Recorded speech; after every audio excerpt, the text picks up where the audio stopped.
que integra muchos de los principios que hoy nos convocan. Este señor es Dick Hoyt y está considerado uno de los mejores fondistas mundiales, amateur. Quizás algunos habréis visto un vídeo de él. Os contaré, este señor comenzó a entrenar, a cuidarse a los 40 años. Lleva unas 1.300 pruebas de alta resistencia entre pecho y espalda. Ha corrido maratones, incluso múltiples triatlones Ironman, que sabéis que consisten en nadar 4 kilómetros, pedalear 180 y correr en bicicleta. Y correr una maratón completa, perdón. Corre la maratón a media hora del récord mundial, con 73 años. Llega siempre en el primer cuartil, entre los primeros 25% participantes. Y además llega primero o segundo en su grupo de edad invariablemente. Y todo eso lo hace empujando a su hijo. Su hijo Ricky nació con una anoxia cerebral por estrangulamiento de cordón umbilical. Sabéis que la anoxia es falta de aportación de oxígeno al cerebro y eso en el momento del parto provocó un marasmo. El diagnóstico en el nacimiento fue concluyente por parte de múltiples médicos. Vuestro hijo será un vegetal, le dijeron a Judy, la madre, y a Dick, el padre. No podrá hacer nada, no podrá andar, no podrá hablar, no podrá coordinar movimiento, tendrá una disfunción operativa total, no solo de movimiento y de coordinación, sino también de expresión. Lo único que podrá hacer es tragar, por lo tanto vuestra expectativa va a ser alimentarlo y asearlo, nada más. Él preguntó si se le podía operar, si se le podía dar algún tipo de suplemento, si se le podía... No, no hay opción, no hay nada a hacer. Si el señor Hoyt y su mujer y su entorno, sobre todo ellos dos, hubieran creído que Ricky sería un vegetal, hoy sería un vegetal. Pero él se hizo una pregunta: ¿qué puedo hacer yo, por pequeño que sea, para crear una posibilidad, por pequeña que sea, de que mi hijo tenga una vida digna y con sentido? De modo que dijo, lo primero que tengo que hacer, porque por cierto le dijeron que el cerebro había quedado tan afectado que la disfunción no solo era motora, sino también intelectual, y que por tanto el cociente intelectual máximo al que podían esperar en su hijo sería 20. Sabéis que 100 es lo normal. Me juego lo que queráis, que si hacemos un test aquí ahora el promedio saldría en 130 aproximadamente. A partir de 140 y pico es genial. 20 le dijeron. Y este caso lo conozco porque yo también pasé mi travesía del desierto con mi hija. Y en un momento de depresión un amigo me contó esta historia y me ayudó muchísimo. El caso es que el señor Hoyt intentó escolarizar a su hijo y su hijo no era admitido en ninguna escuela, de modo que él estudió pedagogía y magisterio para educar a su hijo y desarrolló protocolos propios de educación.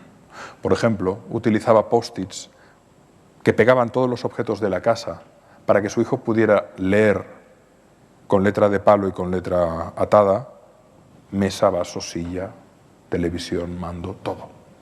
Claro, los médicos le decían, estás perdiendo el tiempo, estás perdiendo el dinero, tu hijo no te entiende, tu hijo no puede procesar. Y él dijo, bueno, da igual, yo voy a sembrar posibilidades de plenitud, de realización de conciencia, voy a sembrar. De modo que decidió educar a su hijo siguiendo el plan de estudios convencional que sigue un niño de Boston, Massachusetts, en la costa este de Estados Unidos. Los asistentes sociales, los médicos, le miraban con cara de pena, como quiere decir, pobre hombre. Eso le llevó a un divorcio, es decir, se quieren mucho con Judy, pero la convivencia era muy complicada. Cuando su hijo tenía 11 años, un día en televisión, Dick Hoyt vio una entrevista a Stephen Hawking y vio que el profesor Hawking se expresaba a través de un procesador. La tecnología le había permitido diseñar un aparato que a través del movimiento de su cabeza en un casco permitía que un cursor se desplazara sobre un monitor de la A a la Z o de la Z a la A y para elegir un carácter daba un golpe a un botón muy grande lateral que tenía. Esa era la primera versión del aparato que servía a Hawking para componer frases sin escritura predictiva, con lo cual imaginaros el trabajo que suponía articular no ya una conversación, sino una sesión de clase magistral de física cuántica de 2 horas, ¿no? Cuando Dick Hoyt vio eso, decidió comprar el aparato y lo exportaron. desde Inglaterra a Estados Unidos, y fue a parar al Boston Media Lab, porque ese aparato, hace 40 y pico de años, costaba un dinero. Sentaron a su hijo Rick y los médicos le dijeron, no va a hacer nada, no te puedo entender, pero bueno, ya tú vas a tu bola, tú sabrás. Ricky, si nos entiendes, escribe algo, le dijo el padre a su hijo. Su madre esperaba que él dijera hola mamá, él hola papá, eventualmente. En Boston hay un equipo de hockey que son los Boston Bruins. En aquel momento se jugaba la Copa Stanley, que es una competición local importante. Y los Hoyt son muy fans de los Bruins de Boston. La primera frase que escribió Ricky Hoyt, por supuesto en inglés, fue Go Bruins, con exclamación. Los médicos no daban crédito, decían al principio que su hijo lo que había hecho era emular las tipografías que veían en las banderolas y en las bufandas, pero que él no podía procesar para escribir. Después de que su padre, ya cabreado, le dijera, hijo, ¿verdad que me entiendes?, él respondió, impecable, por supuesto, coma, papá, coma, durante todos estos años me has enseñado a leer y a escribir. A los médicos se les cayó el fonendo y la bata, y entonces empezaron a hacerle preguntas y el chaval respondía con una fluidez, con una capacidad, con un buen redactado y con una ironía que decidieron hacerle un test de cociente intelectual a los pocos días y puntuó 120 y pico, casi 130. Un vegetal. No vivimos a la altura de nuestras capacidades, vivimos a la altura de nuestras creencias. Cuando se nos brinda una posibilidad de transformación integral, creedme, no será tanto porque podamos, sino porque queramos y creemos y creamos que podemos. A partir de aquí, cuando Ricky tenía 11 años, comenzó a comunicarse con su padre. Y un día le dijo, papá, ha habido un accidente de moto en el barrio, un chaval se ha quedado tetrapléjico, se organiza una carrera para recaudar fondos, tenemos que ir. Porque yo quiero contarle a este muchacho que a pesar de que su cuerpo quede disfuncional, puede tener una vida productiva y creativa porque la cabeza le sigue funcionando como a mí. Hoyt, padre, decidió ir a correr. Él estaba fuera de forma, pero decidió correr a la demanda de su hijo. La carrera era de 5 millas, llegaron los últimos. Pero cuando llegaron a casa, por supuesto Ricky le pudo entregar una carta que había hecho ese muchacho, y cuando llegaron a casa le dijo el hijo al padre, hoy ha sido el día más feliz de mi vida por 2 motivos, porque creo que he hecho algo que ha contribuido a dar dignidad y sentido a la vida de alguien, y 2, por primera vez he sentido que no tenía ninguna discapacidad. Porque la brisa del aire en la cara, sentirte respirar y trotar me han hecho pensar que era yo el que corría. Y entonces su padre le propone un trato, le dice, ¿te gusta correr? Dice, me encanta. Dice, pues vamos a correr. Y vamos a correr para ganar, y vamos a correr para competir. Mira, yo te voy a demostrar que soy capaz de hacer registros que se consideran imposibles en un hombre de mi condición y edad y arrastrando el peso que tú ya tienes. Que en aquel momento eran 40 kilos, más dispositivo de arrastre unos 50 kilos. Hoy son casi 70. Pero tú te ves capaz de estudiar primaria, secundaria y de acabar una carrera porque el sistema sanitario de aquí no te va a sostener el día de mañana. ¿Tú te ves capaz, hijo? Dice, si tú me acompañas, sí. Y comenzaron a correr. Primero pruebas cortas, luego fueron añadiendo distancias. Primero llegaban los últimos, pero pasaron del cuarto cuartil al tercero, al segundo, al primero. Entonces Hoyt comenzó a despuntar. Se hablaba de un hombre de 50 años, maduro, que estaba fibradísimo y que iba arrastrando a su propio hijo, y que no se sorprendieran los triatletas más jóvenes si les adelantaba en algún momento de la prueba. Cuando su hijo estaba estudiando secundaria, Hoyt ya no podía correr la maratón a más velocidad, decidió hacer triatlones. No sabía nadar, aprendió a nadar. Tenía fobia al agua, contrató a una terapeuta para vencer la fobia. Aprendió a ir en bicicleta porque no sabía ir en bicicleta. Había ido muy poquito cuando era niño y lo había olvidado. Y empezaron a competir. Ricky Hoyt estudió primaria, secundaria y acabó una carrera. Después de 9 años, se licenció por la Facultad de Boston en Educación Especial, sin capacidad de hablar, sin capacidad de moverse. Hoy es un ingeniero robótico e informático que diseña aplicaciones para personas con discapacidades severas. Trabaja en el Boston Media Lab. Además es conferenciante con su padre. Vive autónomamente y se gana la vida. Tiene una vida llena de sentido y se siente bien. Vamos a ver un fragmento de diferentes triatlones Ironman, es un vídeo que dura unos 3 minutos. Nota de lectura. La triatlón, la primera prueba es la natación. Ocurrió que en las primeras que hacían, algunos desaprensivos se agarraban de la correa del arnés que une el cuerpo del padre con una faja y con un arnés en la zona lumbar hasta la canoa en la que arrastra a su hijo. Algunos se agarraban a la canoa, de estranquis. Total, que más de una vez se provocó un zarandeo y dijo, yo paso de que mi hijo le dé algo porque se vuelque y yo no lo pueda asistir a tiempo. Deja que salgan todos, les da ventaja. Y a pesar de darles la ventaja técnica de 3 minutos, llega siempre primero o segundo en su grupo de edad.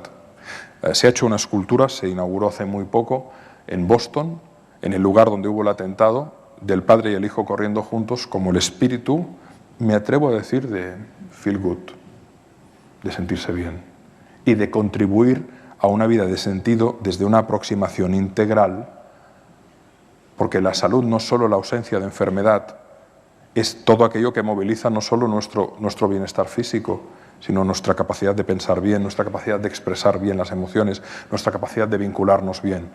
Vamos a ver un vídeo y luego seguimos comentando.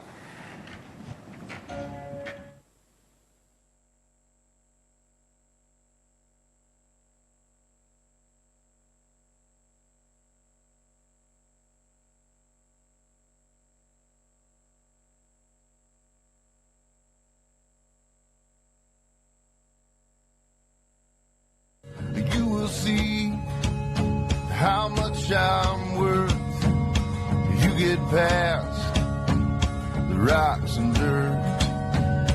Come on, walk with me. Oh, I'm the extra mile. When you do, you're gonna fall and wonder why you walked it all. You'll get weary and wanna stop, 'cause every hill, it takes all you got. But come on, walk with me. Oh, I'm the extra mile. I'm that smile you give a stranger when you're proud to turn your head.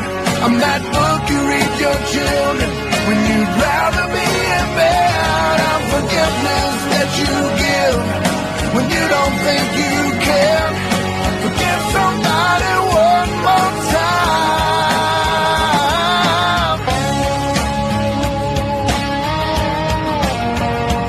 At the end, there's no parade, just you and me to celebrate how far you've come by choosing me, how you ignored those tired feet. Come on, walk with me. Oh, I'm the extra mile. I'm that sacrifice you make for someone you don't know. I'm that teardrop for a soldier you read about at home. I'm that love you give somebody who doesn't give it back. Come on, walk with me a while. Oh, I'm the extra mile. Oh, I'm the extra mile. Yeah.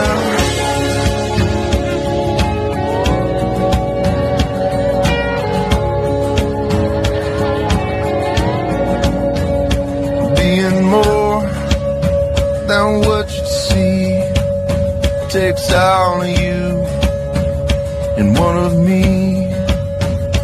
Come on, walk with me. I'm the extra mile.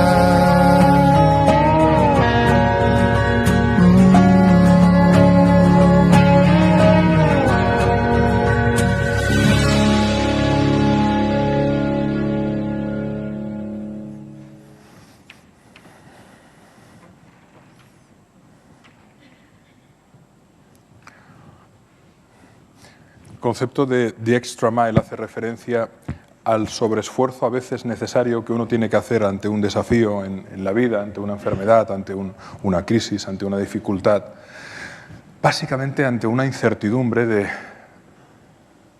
Lo que dice Hoyt, dice, hay veces que siento que mis piernas no pueden más, pero es solo un paso y una visión determinada. Él enfrentó una incertidumbre total, que creo que es lo que hoy nos toca enfrentar a todos. ¿Qué va a pasar dentro de 1 año, de 2 años, de 3, de 4, de 5? Nadie lo sabe, se van a cambiar muchas cosas.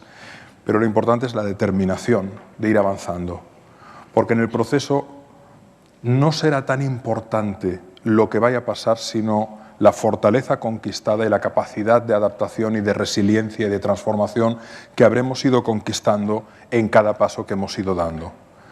Esta foto la tienen en el salón de casa y la lectura es equívoca porque uno puede pensar que están a punto de ser adelantados por un grupo de atletas más jóvenes. Pues no, es al revés. Son ellos que están adelantando por la izquierda, a pesar de haber salido en el origen con una cierta demora regalada. La primera bicicleta la construyó él cuando su hijo era pequeño. Pensad que cuando tenía 11 años comenzó a entrenar con sacos de cemento para evitar hacer los entrenamientos con el niño, para evitar que se llagara. De modo que él entrenaba con sacos de cemento a los que iba añadiendo bolsas progresivamente a medida que el muchacho iba creciendo y entonces competían, ahora sí, los fines de semana. Como os decía, no sabía nadar y tenía fobia al agua, la trabajó. Además, en las transiciones no les ayuda a nadie, son un equipo. ¿Cuál es el mensaje? Muy simple. Yo voy a dar lo mejor de mí. Yo seré tu fuerza física, pero tú serás mi fuerza espiritual o mi fuerza emocional. Si sois creyentes o no, da igual, mi fuerza emocional. Yo seré tu inspiración, tú serás la mía. Yo dándome crezco y tú mostrándome lo que haces para superar los diferentes cursos, estudios, exámenes, me muestras que yo también puedo crecer. Es el ganar-ganar, pero a un límite que pocas veces es conjugable. Y me diréis, hombre, Alex, pero esto es una relación paterno-filial, ¿qué nos estás contando? Estamos en una compañía. Es lo mismo. Los principios del liderazgo se basan